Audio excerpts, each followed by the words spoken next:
So என்னன்னு கேட்டீங்கன்னா அந்த சேவை அப்படின்ற ஒரு விஷயம் வந்து ரொம்ப ஈஸியாக எல்லாராலையும் பண்ணிட முடியாது. பட் அந்த உணர்வு வந்து சின்ன வயசுலேருந்தே நம்ம ஊறணும்.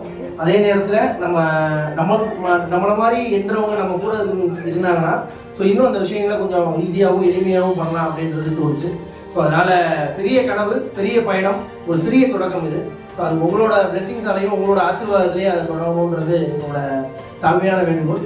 ரிப்பன் மட்டும் கட் பண்ணி வைங்க சார். தேங்க்யூ.